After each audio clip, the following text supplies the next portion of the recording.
Assalamualaikum warahmatullahi wabarakatuh. Perkenalkan, nama saya Baik Mufidah Fitriani. Saya dari jurusan Teknik Informatika SMB Sekolah Muhammadiyah Batam. Ingin mempresentasikan pelajaran mengenai sejarah perkembangan komputer.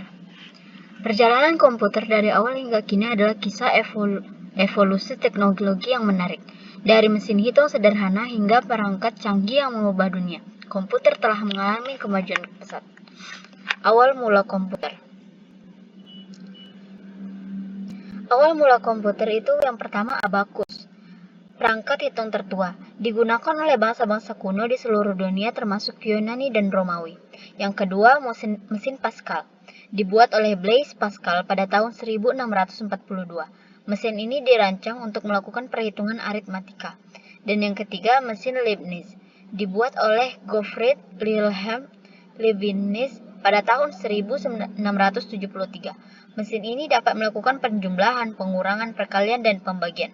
Mesin Jacquard, diciptakan oleh Joseph Maria Jacquard pada tahun 1801. Mesin ini menggunakan kartu berlubang untuk mengontrol pola tenun.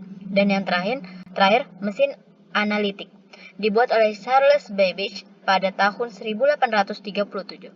Mesin ini dianggap sebagai prototipe komputer pertama. Generasi komputer pertama. Fitur utama. Generasi pertama komputer ditandai oleh penggunaan tabung vakum yang merupakan komponen elektronik besar dan rapuh. Komputer ini memakan banyak energi, menghasilkan panas yang berlebihan dan membutuhkan ruang yang luas. Contohnya, ENIAC, Electronic Numerical Integrator and Computer, UNIVAC, Universal Automatic Computer, dan IBM 701. Generasi komputer kedua. Transistor. Transistor menggantikan tabung vakum, membuat komputer lebih kecil, lebih hemat energi, dan lebih andal. Yang kedua, bahasa pemrograman. Bahasa pemrograman tingkat tinggi seperti COBOL atau Fortran mempermudah programmer dalam berkomunikasi dengan komputer. Yang ketiga, menyimpan magnetik. Menggunakan pita magnetik dan disk magnetik kemungkinan penyimpanan data yang lebih besar dan efisien. Dan yang terakhir, batch processing.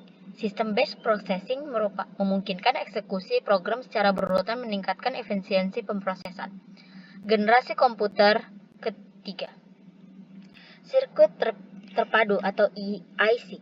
IC menggantikan transistor, memungkinkan komputer lebih kecil, lebih hemat energi, dan lebih cepat. Penggunaan berkembang.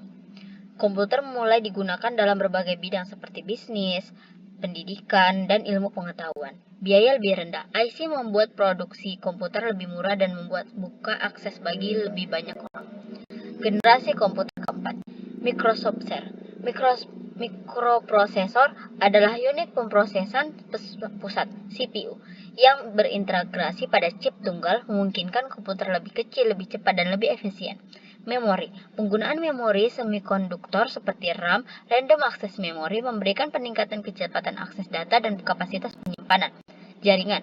Komputer mulai terhubung melalui jaringan, terbuka era baru dalam komunikasi dan kolaborasi. Komputer pribadi. Perkembangan Microsoft Process dan komputer pribadi PC membuat komputer tersedia untuk masyarakat luas. Generasi komputer kelima. Kecerdasan buatan atau AI. Komputer dan kemampuan berpikir dan belajar seperti manusia. Pemrosesan paralel. Meningkatkan kecepatan dan efisiensi melalui pemrosesan data secara bersamaan. Yang ketiga, jaringan saraf buatan. Teknologi yang meniru cara kerja otak manusia memungkinkan komputer untuk belajar dan beradaptasi. Yang keempat, komputasi kuantum. Penggunaan qubit yang memungkinkan komputer untuk memecahkan masalah yang rumit dengan lebih cepat. Dan yang terakhir, penggunaan berkembang. Penggunaan komputer meluas dalam berbagai bidang seperti robotika, otomatis, dan ilmu pengetahuan. Perkembangan komputer saat ini. Yang pertama, kecerdasan buatan atau AI. AI telah berevolusi dari berbagai bidang, dari asisten virtual hingga mobil self-driving. Komputasi awam. Komputasi awam memungkinkan akses ke sumber daya komputasi yang besar secara on-demand. Dan yang ketiga, Internet of Things, IoT. Perangkat terhubung memungkinkan pengumpulan dan analisis data secara real-time. Komputasi kuantum. Komputasi kuantum memiliki potensi untuk memecahkan masalah kompleks yang tidak dapat diatasi oleh komputer klasik. Masa depan komputer. Komputasi kuantum. Komputasi kuantum menawarkan potensi untuk memecahkan masalah kompleks yang tidak dapat diatasi oleh komputer klasik. Dan yang kedua, kecerdasan buatan atau AI. AI terus berkembang dengan model yang lebih canggih dan aplikasi yang baru yang muncul. Internet of Things, IoT. IoT menghubungkan perangkat dan memungkinkan pengumpulan dan analisis data real time.